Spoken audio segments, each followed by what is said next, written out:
All right, in the fourth video that we're going to be going through here, going over some review material, we're going to be talking about solving equations once again, but we're going to be talking about how to also do them with the graphing calculator and really trying to check your answer a little bit more, and then also review how to solve quadratic equations. Something that I'm going to be going over today, you might not have ever realized, ways of checking your answers and ways of using your graphing calculator. And what I'd like you to do is start, using your calculator to check your answers, and also just kind of looking at how does an equation with its graph, how do those two things relate to each other, because that's really important later on. So I'm going to take you just to an easy two-step equation here. So 5x plus 8 equals 20.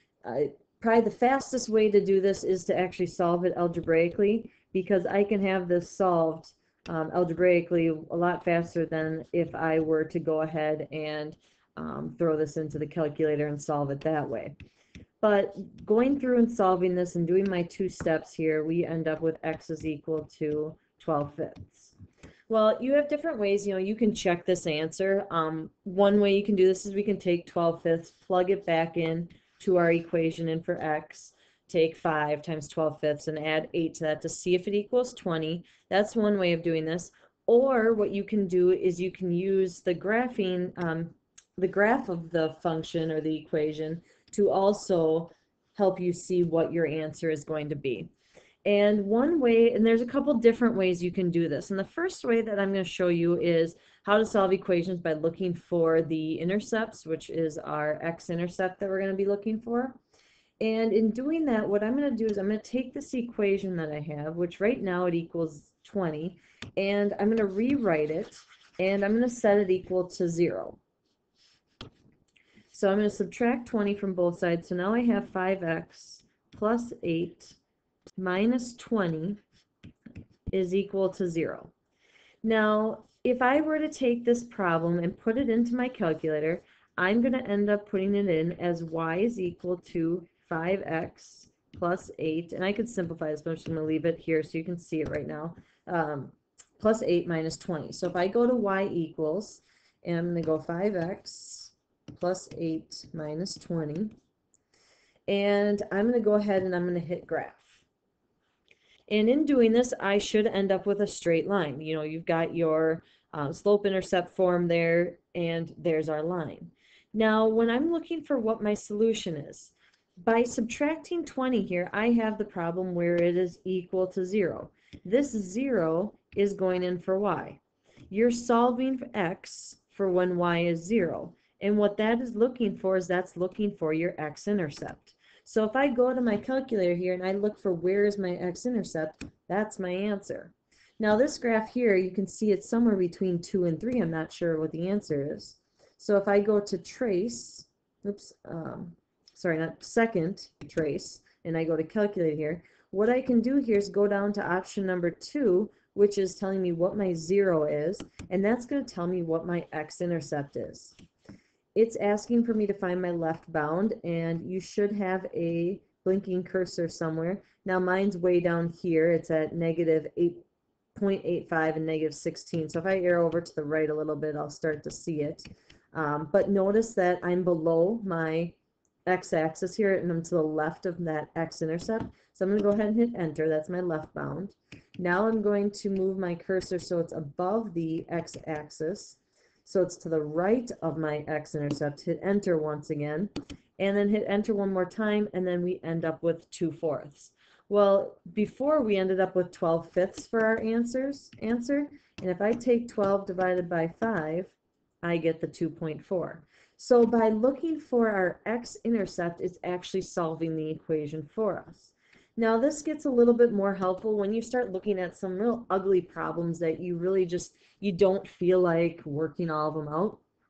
We can take this problem here, you can solve it algebraically, or you can look for finding the x-intercept. In doing that, I would have to bring the 5x over to the other side as well as that positive 2.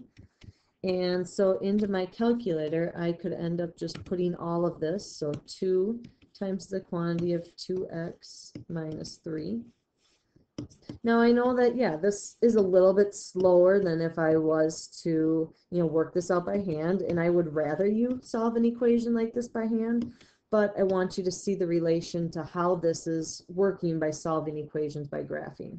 So I just typed everything in, minus 5x minus 2, and I'm going to go ahead and graph it. I should end up with a linear equation once again because I don't have any x squares, and we'll be talking about those later date. But here's my x-intercept, and so if I go ahead and hit second trace and I go down to option number 2, I'm going to find my 0, go to the left of that x-intercept, which I'm going to hit enter, and then move my cursor so that I'm to the right of it, hit enter, enter one more time, and 2.5 is my answer. If I was to go ahead and solve all of this out, I would end up seeing that x is equal to 2.5. So why are we doing all this?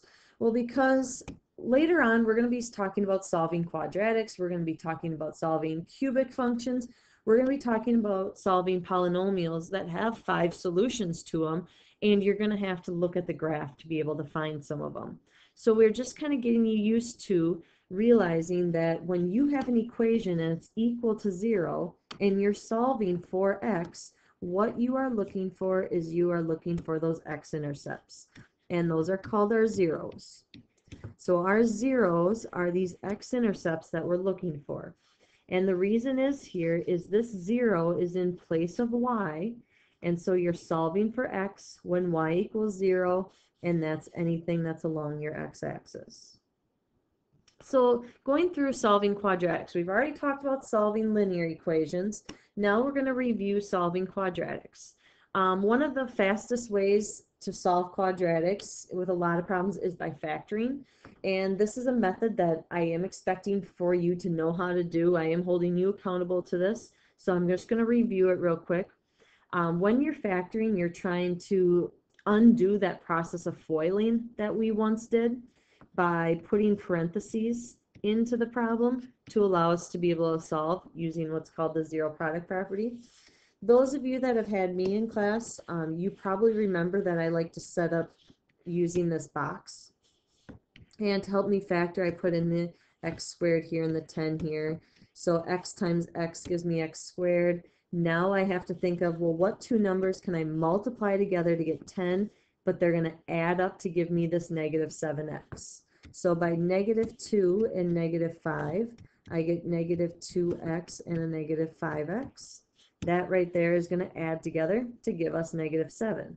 So my factors are x minus 2 and x minus 5. When I multiply these two together, FOIL them out, I would end up with the polynomial that's listed up above. Now, multiplying these two things together, I have to somehow get 0. Well, to get 0, the only way to do that is if one of those products equals 0. So we have what's called the zero product property. If these two values here multiplied together equal 0, that means that one of those factors has to equal 0. So here I have x minus 2 equals 0, adding 2, x equals 2. Here adding 5, I've got x is equal to 5. So I have two solutions of 2 and 5. Now if I go to my calculator and I wanted to check my answer, I could go ahead and plug in x squared minus 7x plus 10. And when I graph this out, I should be able to see that my parabola here is crossing my x-axis at 2 and 5. And so here's at 2 and there's at 5. So there's my two solutions, 2 and 5. Checking my answer on the graph as well.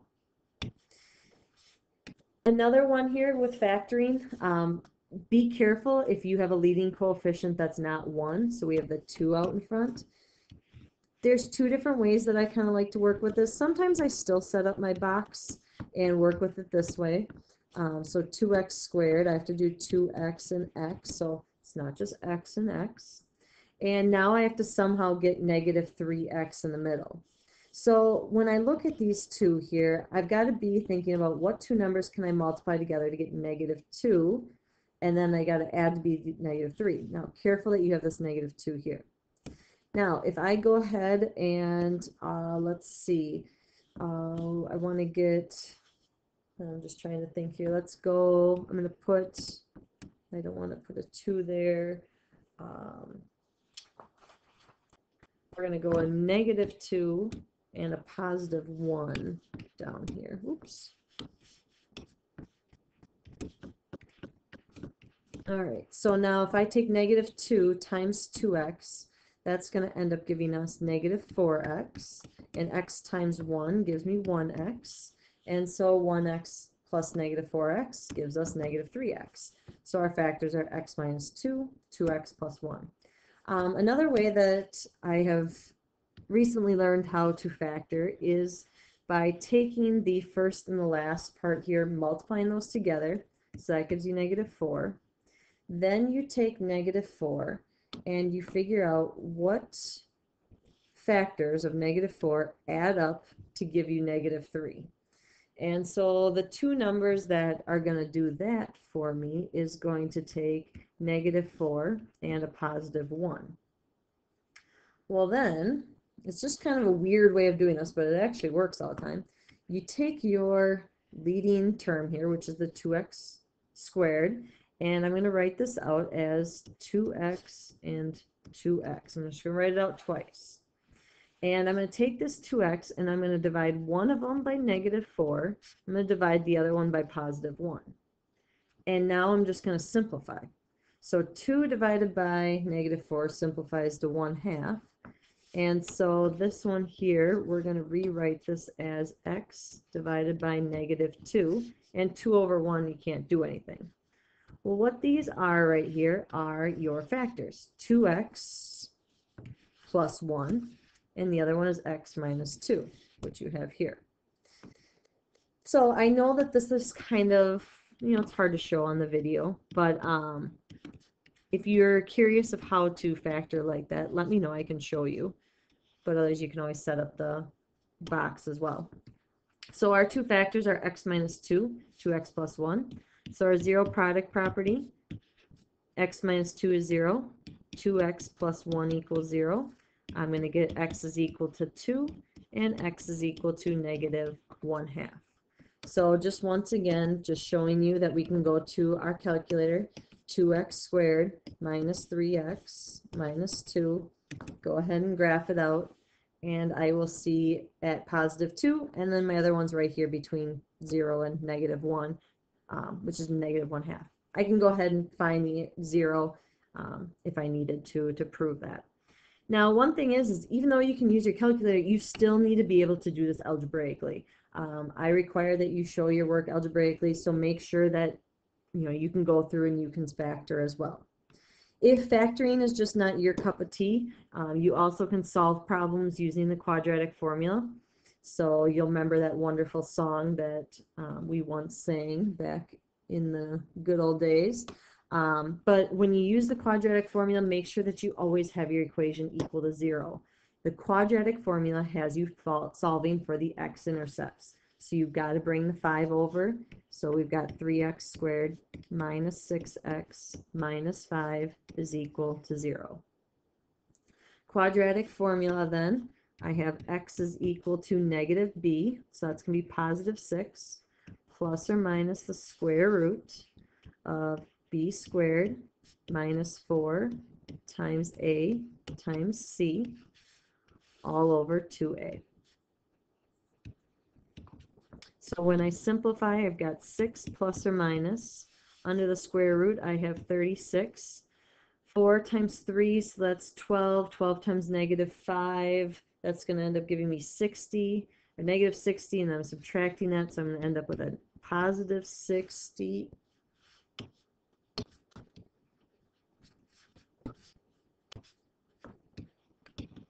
all over 6.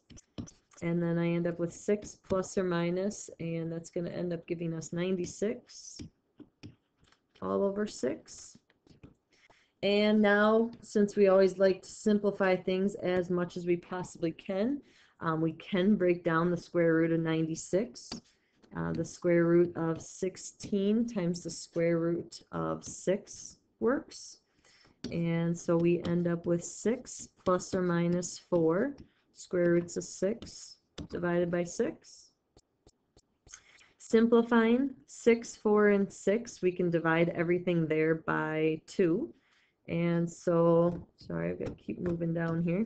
We can end up with 3 plus or minus 2 square roots of 6 over 3. And there's our exact value for our two answers. Now these two answers here, if I wanted to find out what the approximate answer is, 3 plus 2 square roots of 6. Take that answer, divide it by 3. So my first answer is 2.63.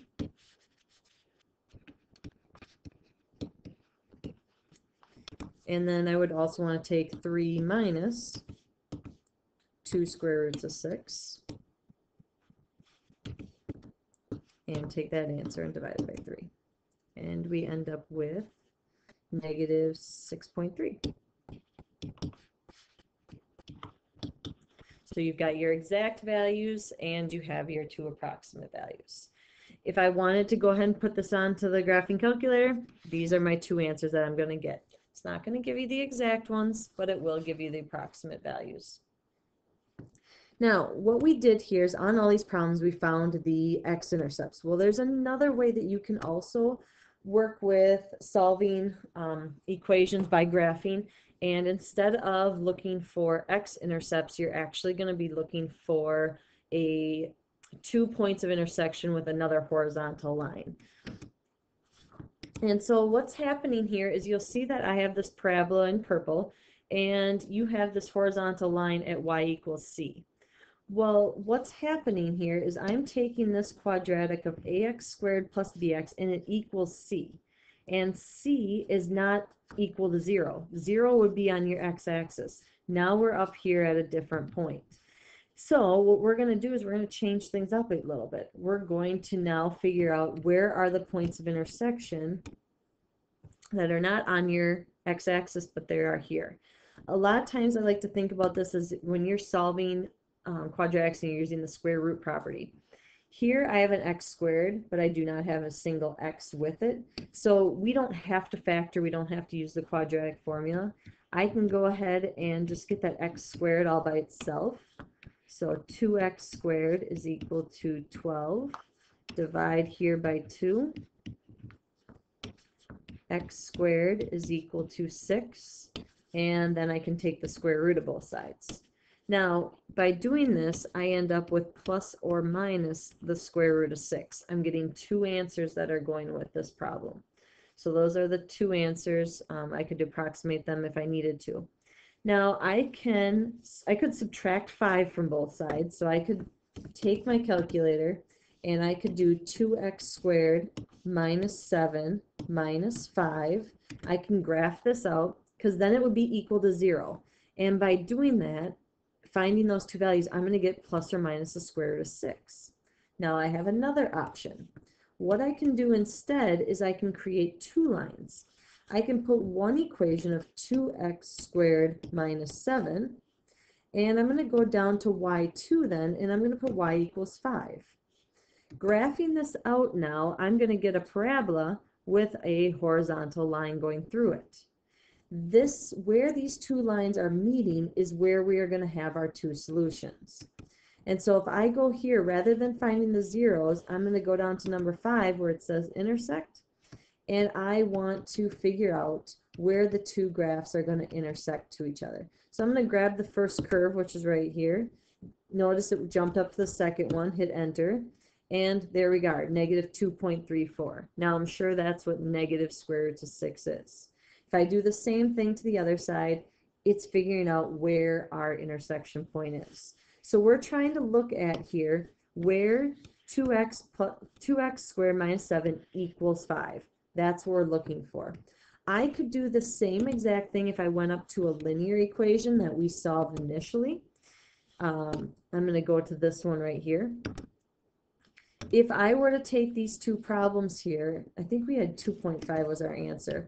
If I was to put one of these equations into y1 and the other into y2, if I'm just looking for where these two lines cross each other, that's my solution. It's the point that they have in common. That's when you solve systems of linear equations. That's what you're doing.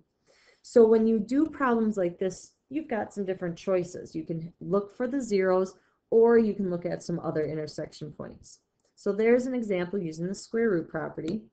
Another example using the square root property is if you have an entire quantity that's being squared, you can get rid of that square by taking the square root of both sides, but you just have to be really careful because 2x minus 1 is going to equal plus or minus 3, because what's in here can either be positive 3 squared to get 9, or negative 3 squared will also give you positive 9.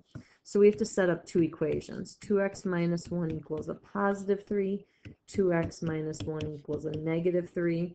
And so then we go ahead and solve, add 1 to both sides. X is equal to 2. And add 1, and we get x is equal to negative 1. So if I was to, sorry, I know this video is getting a little long, but if we were to take this first equation of y1, and if I were to put in the quantity of 2x minus 1 and square it, and then I was to put 9 down in the second one and graph it out, you're going to see our parabola, and then I've got my line going through here. And if I were to check and see where are they crossing, I can see at negative 1 and at positive 2 that these two values are crossing. This whole idea brings us to my last example, which is working with absolute value. Absolute value like this is just like this problem here. Because a negative number squared gives you a positive, well, so does a positive number squared give you that as well. So you have what's inside here can be either positive 3 or it can be negative 3. Well, working with absolute value does the same thing. When you take the absolute value of a positive number, you get a positive. Take the absolute value of a negative, you get a negative. So inside here, this 2x minus 1 can either equal positive 6 or 2x minus 1 can equal negative 6. Absolute value of 6 is 6. Absolute value of negative 6 is also 6. So when you go and solve this, and I add 1 to both sides, so 7, I get x is equal to 7 halves. Add 1, 2x is equal to negative 5, so x is equal to negative 5 halves. Those are my two solutions. Solving a problem like this, you could either set it equal to 0, or you could set up two equations if you wanted to. Here to do absolute value, I go to math, I go over to number, and there's absolute value. So I'm going to go 2x minus 1, and I'm going to go grab to y2, and I'm going to plug in 6. I'm going to graph it out. Instead of a U shape, I have a V shape now, and I will see where my 2 points are going to be. So with all of this, I just want you to realize that you can check your answers a couple different ways. Sometimes we're going to be looking for zeros. We're going to be finding out where the graph is crossing the x-axis. Other times we're going to be looking for just where are the two lines crossing each other and looking for that horizontal line. And as we start moving graphs around, hopefully you're starting to make this connection.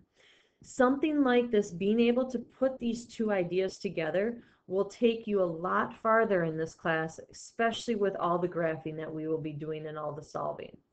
If you have any questions, feel free, definitely watch the video again or write them down so we can talk about them in class. All right, hopefully this was helpful, and we'll see you in class.